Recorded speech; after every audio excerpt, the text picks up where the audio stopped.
Hello, everybody. Hello. Welcome to ISRI 2022 and our special Dumpster Talk episode.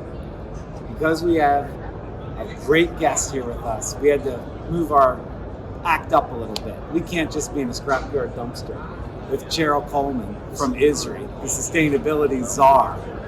We had to step it up. So as you can see, we look slightly better because we make the bar so low how we look every day that when we just clean up, man, we shine. So, and Cheryl loves those shoes, by the way, Alex's shoes. Those are not steel tip and we'll never have them in the yard.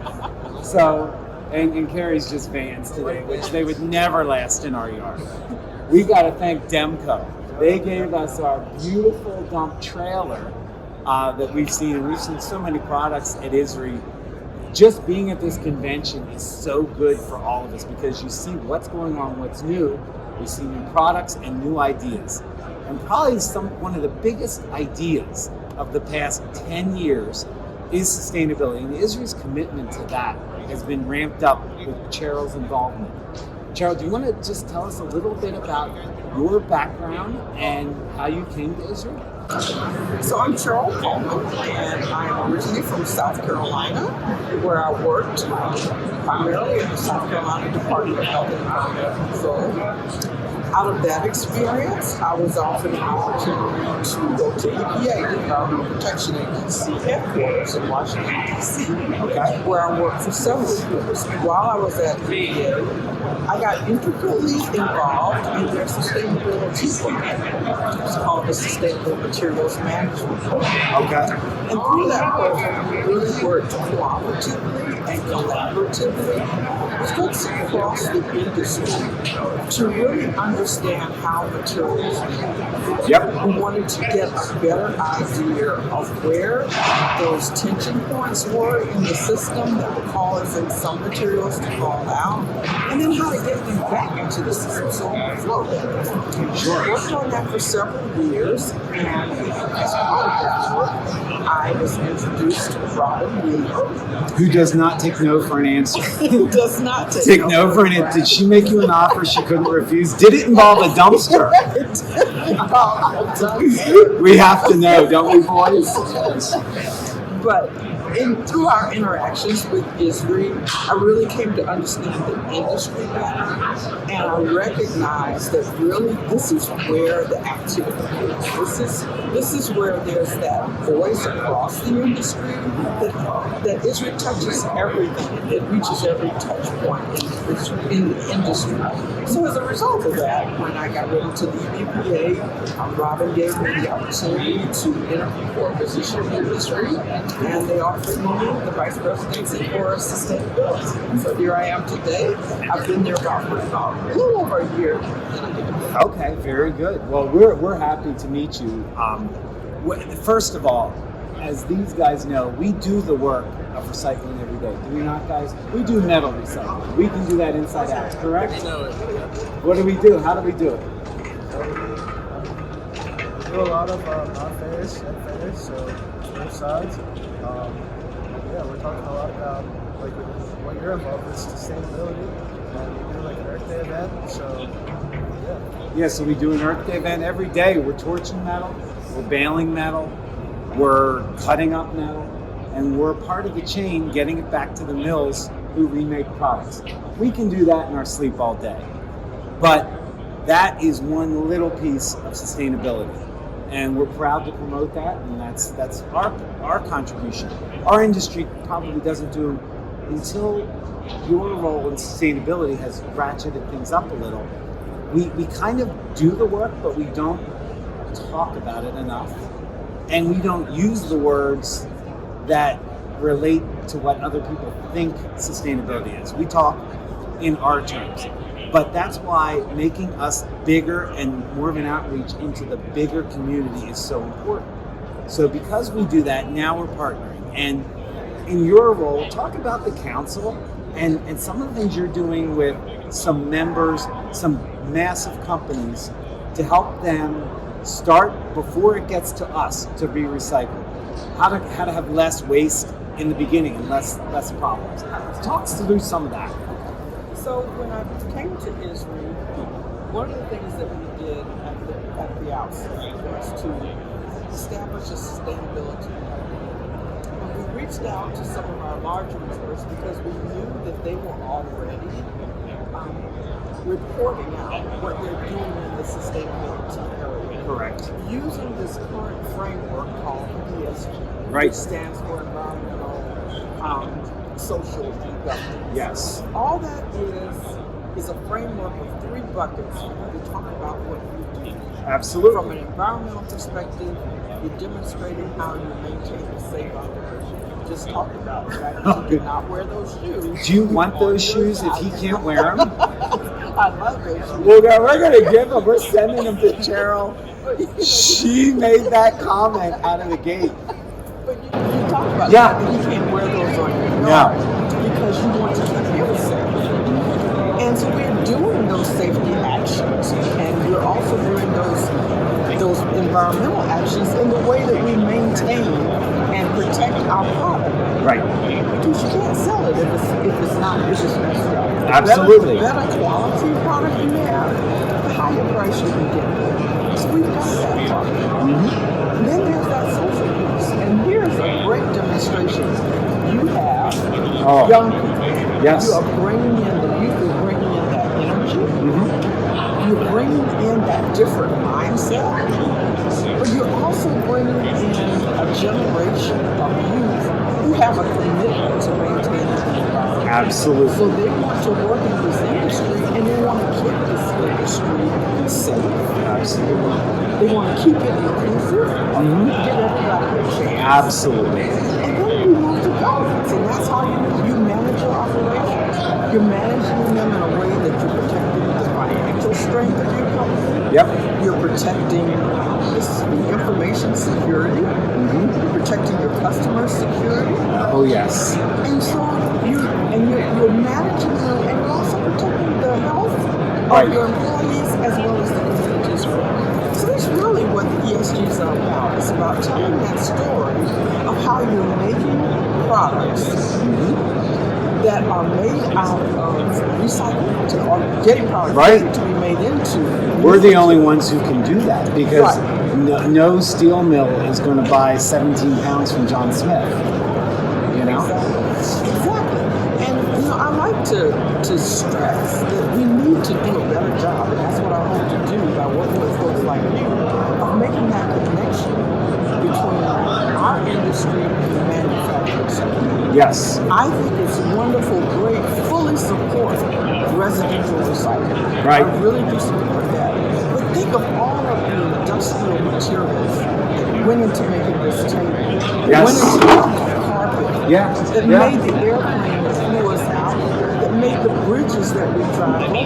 People don't realize that so much of that infrastructure is made out of recycled material. Absolutely. And so we want to highlight that and let them know that by doing that, we're protecting our resources. So if we as a community can highlight it, we can use our money to support it, and it becomes that cycle that we're using the pocketbook to support brands that support sustainability. Exactly.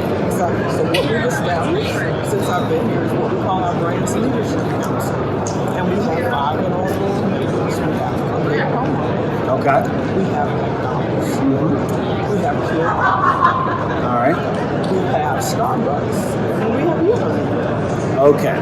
And they've all joined the issues because they want to work with you guys to better get a higher supply of materials in order to meet their goals.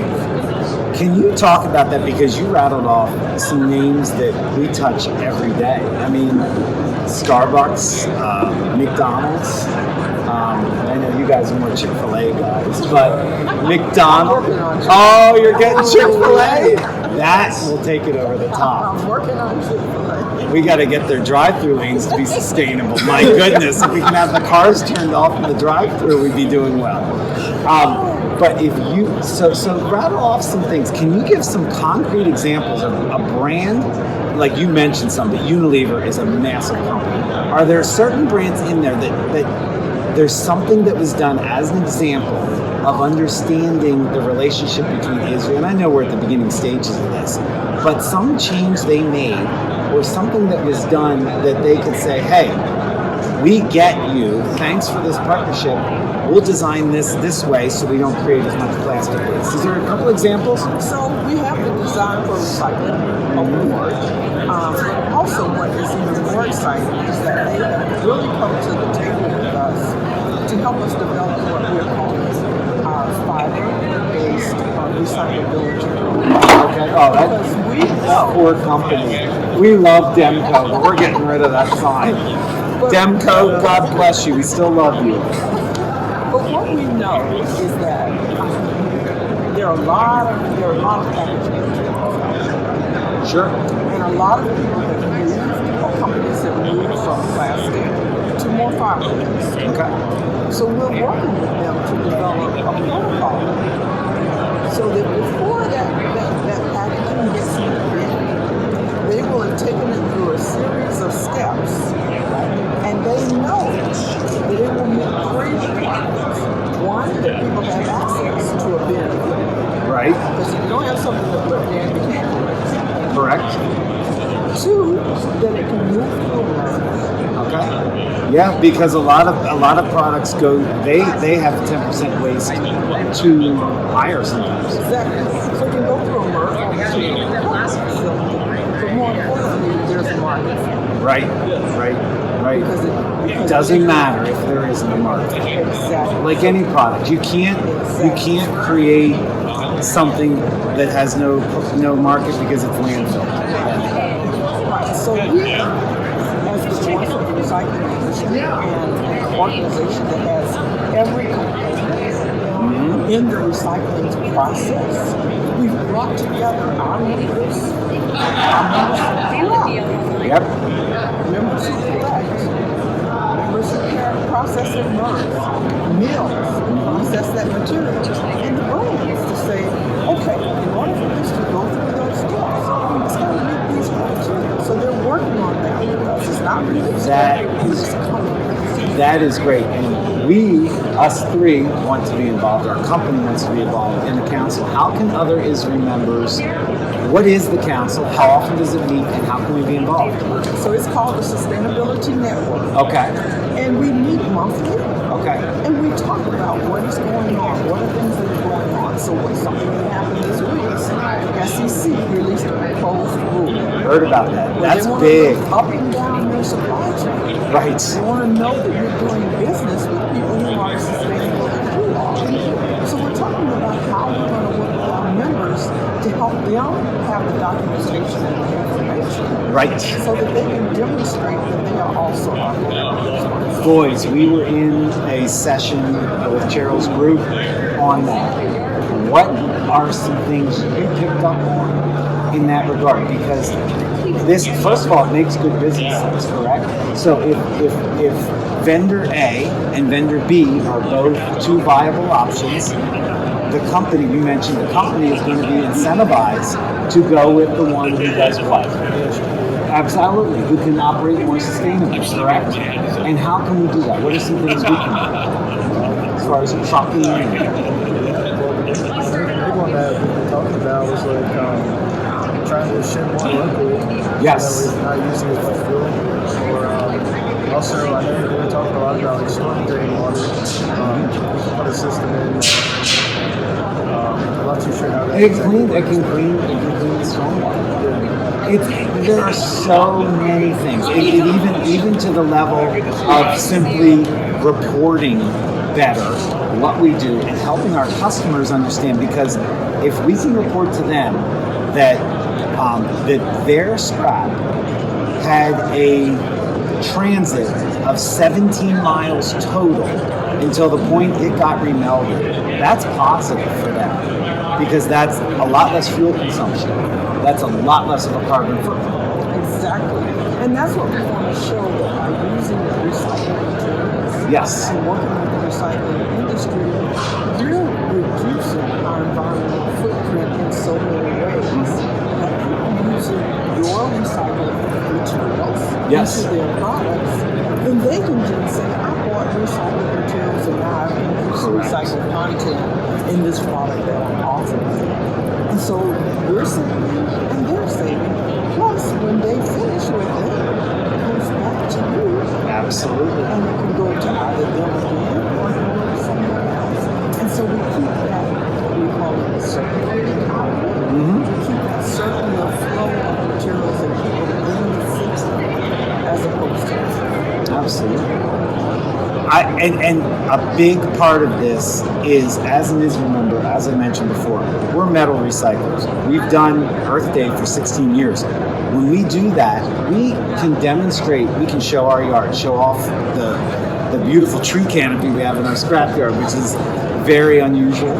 And we can show off how we process, how we do things, who we are.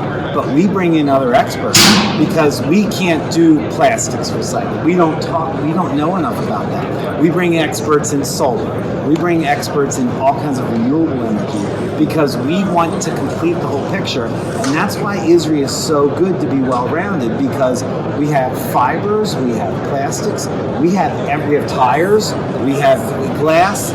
Exactly. It may not be what we do, but being in this organization, we can push off to others and build that community. And learn from each other. Exactly. We're doing something in the plastics industry, but we work really well and vice versa. Absolutely. Yeah. You did tell me before we taped this isn't her first rodeo in the dumpster, guys. When Cheryl was part of the EPA in South Carolina, she actually ate lunch out of a dumpster. So I would like to hear the details of your lunch. Okay. Was it a renewable lunch? It was. It was actually here in Las Vegas. Okay. And it was food that had been prepared at one of the companies. Okay. But it had not been served. We think. Not been served, we think. But the tables were set up in the dumpster. Love that. Yeah, the tables were set up in the dumpster. The plates and the forks and the spoons were all things that had been discarded that were supposedly in the original package. Yes, they were. We're going with that.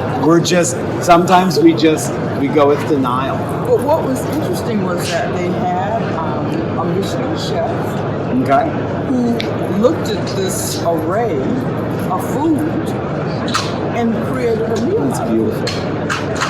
And he used some parts of what had been a dessert to make that part of the entree or the appetizer. And used some parts of what had been an appetizer or an entree to make the dessert. So it was really interesting.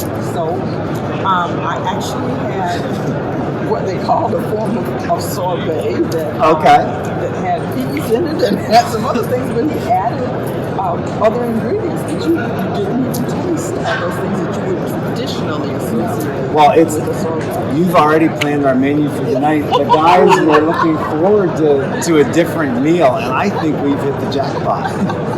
Pea sorbet, baby. We're heading that way. Pea sorbet. Absolutely. Listen, we can't thank you enough for your time. This is the busiest week of the year for you, and you carved out some time for us, and we're very appreciative. Thank you. You have an open invite to our scrapyard, which is less than 2 hours away from you. At any time, I have just the table for you in our dumpster. We will sweep it clean, won't we, boys? We'll use bleach. We'll do whatever it takes to get Cheryl up here. Maybe even give her the Air Jordans that she's been eyeing.